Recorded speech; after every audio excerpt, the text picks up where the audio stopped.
Have you ever walked into a place and felt like you were instantly judged, dismissed before you even had a chance to show who you really are? It's a bitter pill to swallow, isn't it?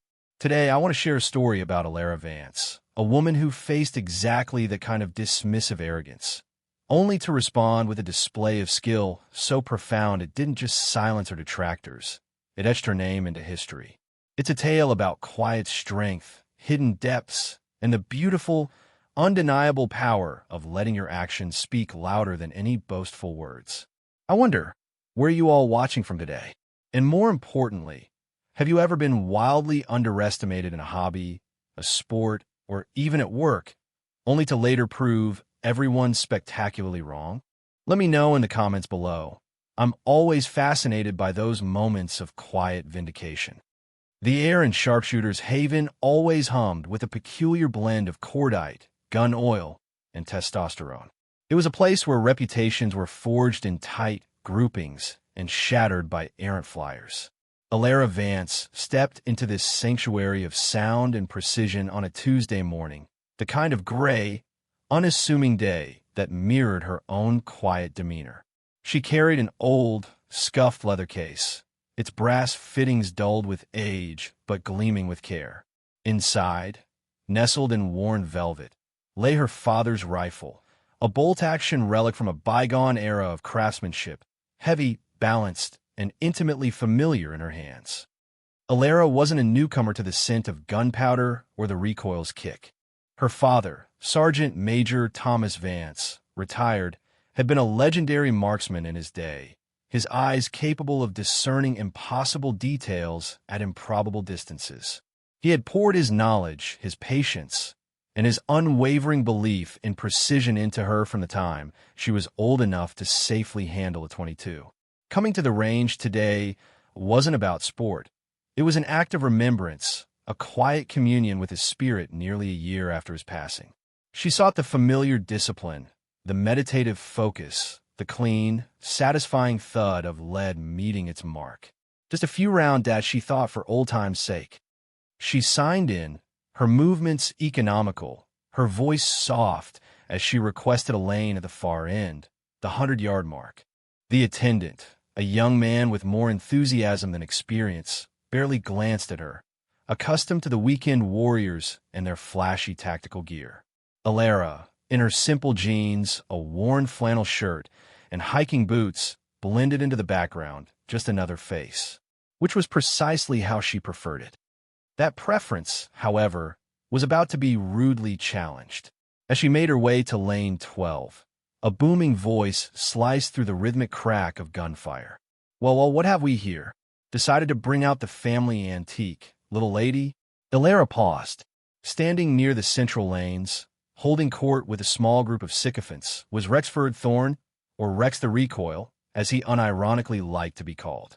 Thorne was a fixture at Sharpshooter's Haven, a man whose ego was as oversized as the muzzle brake on his custom AR-15. He was barrel-chested, with a perpetually flushed face and a voice that brooked no dissent, at least not within his earshot. He considered himself the alpha of this particular range, his pronouncements on technique and equipment treated as gospel by his admirers. He held several of the club's informal records, a fact he never tired of reminding everyone. He sauntered over, his entourage trailing like pilot fish. His eyes, small and assessing, raked over Alara, then lingered on the worn rifle case with open disdain. That thing even still fire, sweetheart? Looks like it belongs over a fireplace, not on a firing line, his friend snickered. Alara felt a familiar flush creep up her neck, the old burn of being underestimated, of being dismissed simply because she didn't fit a certain mold. Her father had warned her about men like Thorne. Empty barrels make the most noise, Ellie, he'd say, his voice a low rumble. Let your rifle do the talking. She offered a polite, cool smile. It does well enough for me, Mr. Thorne. Rex, call me Rex, he corrected, puffing out his chest slightly. Look, I don't want to see you get frustrated. That old piece probably kicks like a mule and shoots all over the paper. Maybe start with something a little more manageable? How about a nice 223 that's practically a pussycat? He winked, a gesture that was meant to be charming but landed somewhere near lecherous. The condescension was a physical thing, pressing in on her. He thinks I'm a novice, a dilettante, someone who wandered in by mistake. The injustice of it, the casual dismissal of her, and by extension, her father's legacy bound up in that rifle, pricked at her composure. "Thank you for the offer, Rex," she said, her voice even, betraying none of the sudden, cold anger coalescing within her. "But I'm quite comfortable with my own equipment." Thorne shrugged, a smirk playing on his lips. "Suit yourself. Don't say I didn't warn you when you're spending all day looking for holes that ain't there." He turned to his group. "Come on, boys, let's show the lady how it's done." They swaggered back to their lanes, their laughter trailing behind them. Alara watched them go, her jaw tight. The initial desire for a quiet session of remembrance had been irrevocably tainted. Now, something else stirred within her, a steely resolve. It wasn't about anger anymore, not the hot, quick kind. It was a cold, focused determination. She wouldn't engage with him, wouldn't stoop to his level. Instead, she would shoot. She would shoot the way her father had taught her. She would let the rifle and the bullets tell her story. "You want to show?" she thought, a grim set to her lips. "All right, Mr. Thorne, let's give him one he won't forget." She unlatched the old case. The rifle, a vintage Remington 700, gleamed dully under the fluorescent lights. Its walnut stock was smooth and dark from years of her father's careful handling, and now hers. There were small dings and scratches, each a memory, a story of a hunt, a competition, a day spent together. This wasn't just a tool. It was a connection, a legacy. The disrespect Thorne had shown it felt personal. With deliberate, practiced movements, Alara began her setup. She attached the Harris bipod, its legs clicking firmly into place. She retrieved a small, worn notebook and a Kestrel wind meter from her range bag.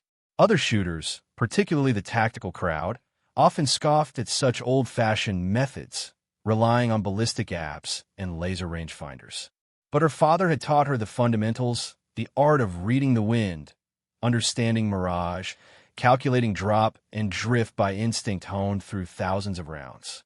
"The electronics can fail, Ellie," he'd always say, tapping his temple. "This one, if you train it right, never will." She laid out her ammunition, hand-loaded 308 rounds, each one crafted with meticulous care. Her father had been a fanatic about consistency, weighing every charge, measuring every casing, seating each Sierra Match King bullet with a watchmaker's precision. She had inherited his passion for the craft, finding a zen-like calm in the repetitive, exacting process. As she worked, she surreptitiously glanced down the range. Thorne and his crew were making a lot of noise, their rapid-fire strings punctuating the air.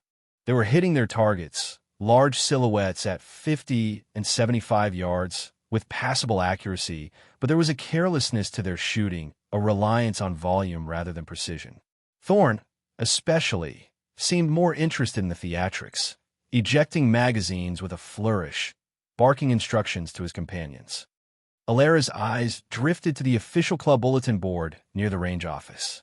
Prominently displayed was a section titled Range Records. Most were for speed or action pistol disciplines. But one caught her eye, a small, almost overlooked entry. 100 yards smallest group, 5-shot, centerfire rifle Rexford Thorne, 0.25 MOA. Below it, a photocopied image of a target with 5 holes clustered tightly, but not quite touching, was tacked up, dated 6 months prior. 0.25 MOA, Alara thought. Quarter of an inch at 100 yards. Impressive, certainly, but not impossible. Her father had routinely shot tighter groups in his prime, and had trained her to strive for the same. A new, sharper focus entered her mind. Her quiet session of remembrance now had an unexpected, unspoken objective. The insult, the arrogance, had provided a target far more compelling than paper. David Carlson, the range safety officer, a man whose weathered face and perpetually skeptical expression had seen decades of shooters come and go, observed Alara from his small, elevated perch. He'd seen Thorne's display earlier and had inwardly sighed. Rex was a good shot, no denying it, but his attitude often soured the atmosphere. Now, he watched Alara. He noted the vintage rifle, but also the methodical, almost ritualistic way she prepared her station. There was no wasted motion, no hesitation. She wasn't fumbling or looking unsure. She moved with the quiet confidence of someone who knew exactly what she was doing. He'd seen that look before, usually in older, seasoned competitors. It was a stark contrast to Thorne's loud bluster. A younger shooter in the lane next to Alara, a man named Mark who was struggling with his new hunting rifle, also found his attention drawn to her. He'd been on the receiving end of Thorne's unsolicited advice more than once and had learned to keep his head down. But Alara's calm focus was intriguing. He saw her consult her notebook, take a wind reading, adjust the turrets on her scope with minute-precise clicks. There was an air of profound seriousness about her that was oddly compelling. He decided to pause his own shooting and watch.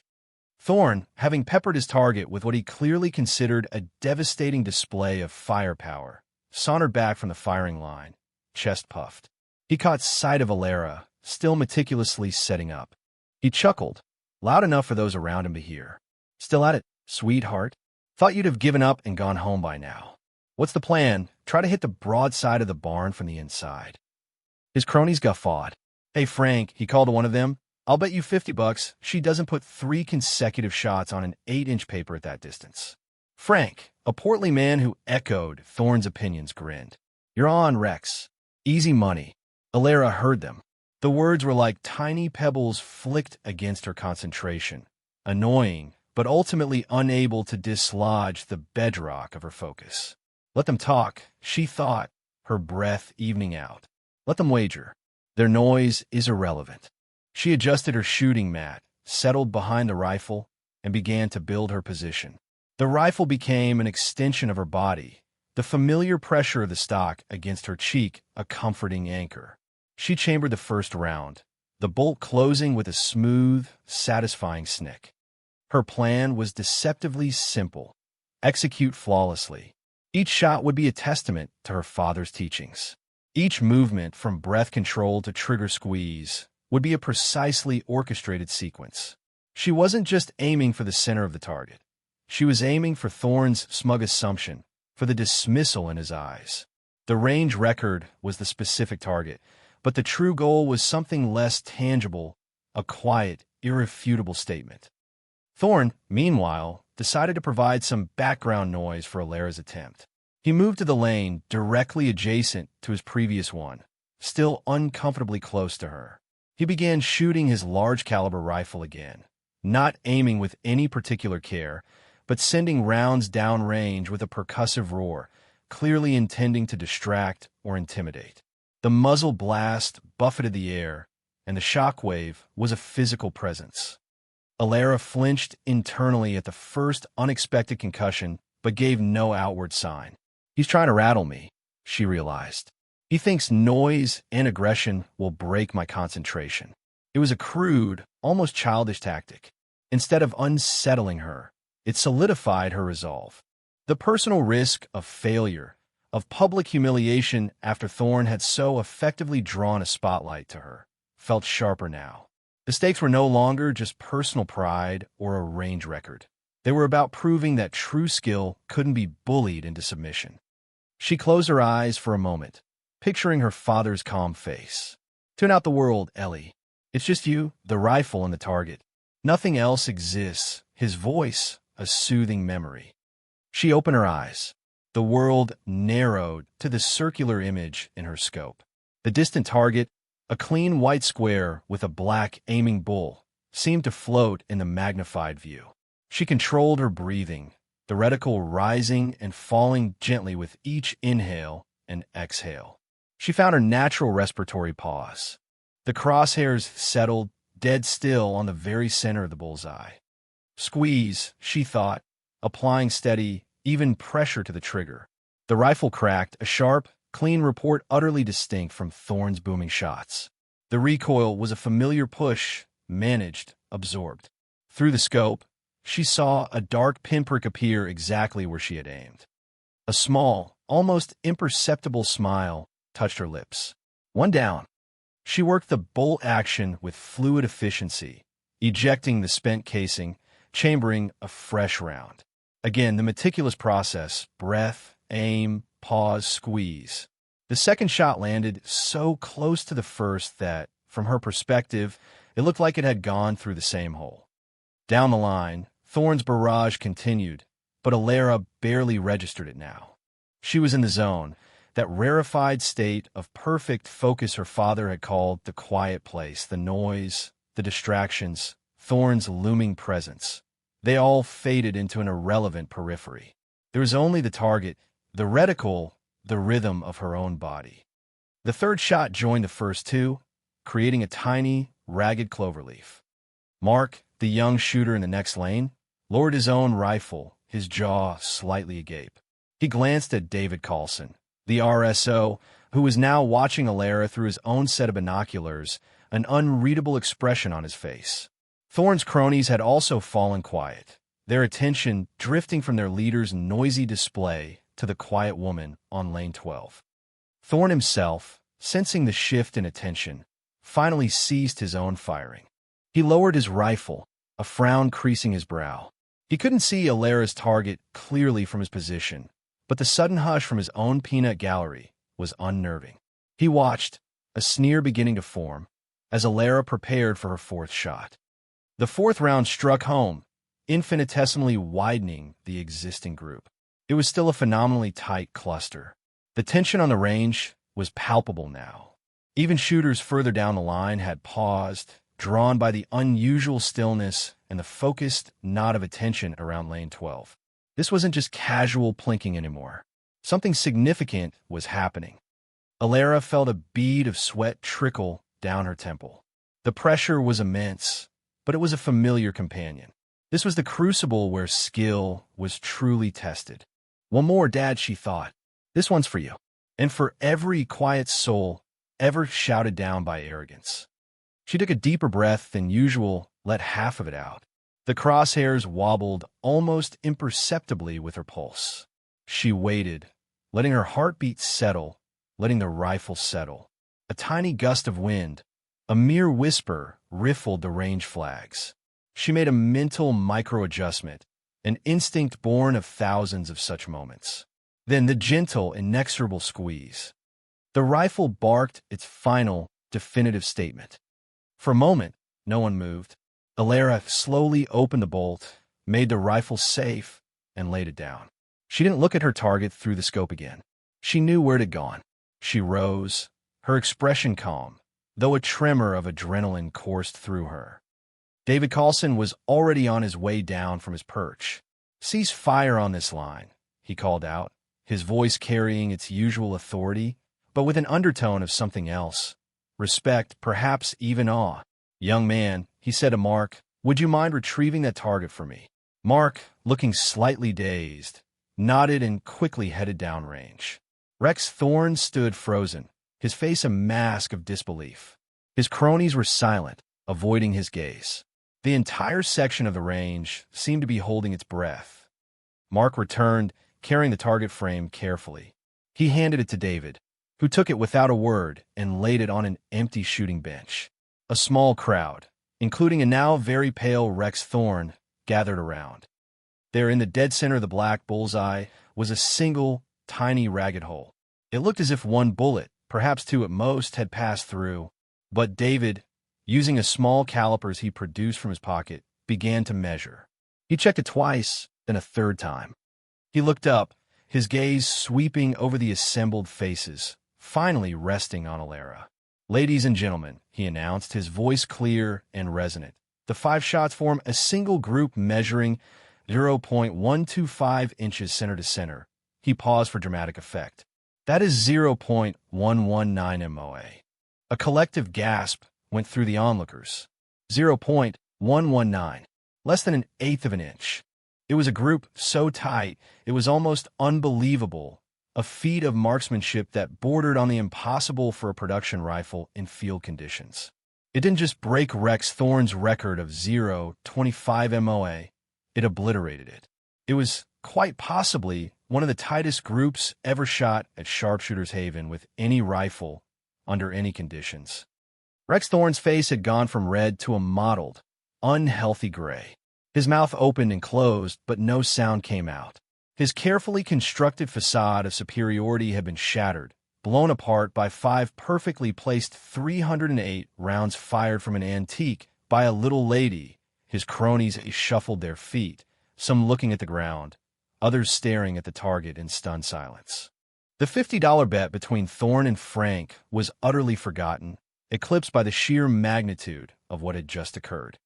Elara felt a wave of quiet vindication wash over her.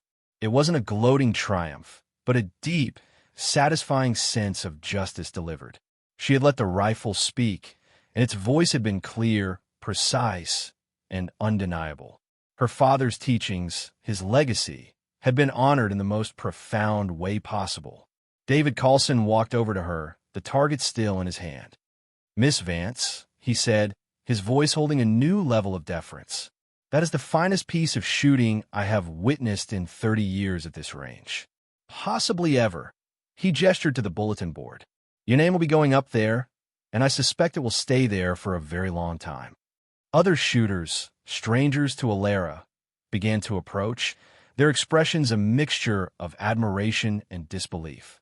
"Incredible shooting, ma'am," one older gentleman said, tipping his hat. "Simply incredible, Mark," the young shooter from the next lane just shook his head, beaming. "That was wow. Just wow. Can you show me how you control your breathing like that sometime?"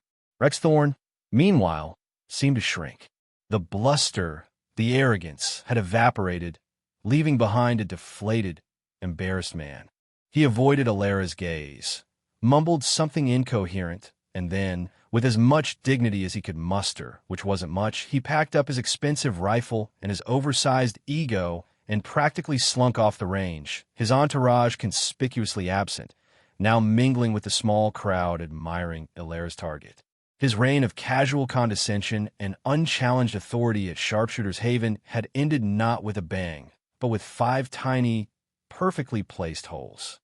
In the days and weeks that followed, the atmosphere at Sharpshooter's Haven subtly shifted. Elara's feat became a local legend.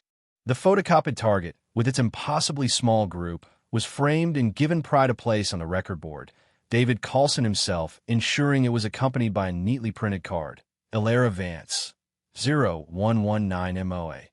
Legacy Model 700. The Legacy was David's own addition, a quiet nod to the rifle's heritage and the skill it represented. People started talking less about an individual's expensive gear and more about fundamental skills. Newcomers, especially women, found the environment a little less intimidating, a little more welcoming. Rex Thorne did eventually return to the range, a much quieter, more subdued figure. He kept to himself, his pronouncements on shooting silenced by the memory of Elara's quiet precision. Some said he even started practicing with a bolt-action rifle, focusing on accuracy over volume. Elara continued to visit the range, not as a conquering hero, but as she always had, for the quiet focus, for the connection to her father. She found a new sense of peace there, the memory of his instruction now intertwined with her own quiet triumph. Sometimes other shooters would approach her, not with awe, but with genuine curiosity, asking for advice on technique, on hand loading, on reading the wind. She always answered patiently, sharing the knowledge her father had given her, just as he would have wanted. Mark, the young shooter, became an informal student, and under Elara's quiet guidance, his own groups began to shrink dramatically. He learned that precision came not from the price tag of the rifle, but from the dedication of the shooter. The story of Elara Vance and her historic shots serves as a powerful reminder, doesn't it? It reminds us that true skill, true mastery, doesn't need to shout or boast. It often resides in the quiet, unassuming individuals who simply focus on their craft, letting their actions speak with an eloquence that silences all doubt. Rex Thorne learned that day that arrogance is a fragile shield, easily pierced by quiet competence. What do you all think? Have you ever witnessed a moment where someone completely turned the tables through sheer skill? I'd love to read your final thoughts in the comments. Elara never sought fame or recognition. She had come to the range that day to honor a memory, and found herself making history instead. Her father, she knew, would have been immensely proud, not just of the record, but of the quiet strength and dignity with which she had carried herself. And in the end, that was the only validation she had ever truly sought. That precision, born of love and legacy, had not only made history at a local range, it had reaffirmed the timeless truth that substance will always, eventually, outshine bluster.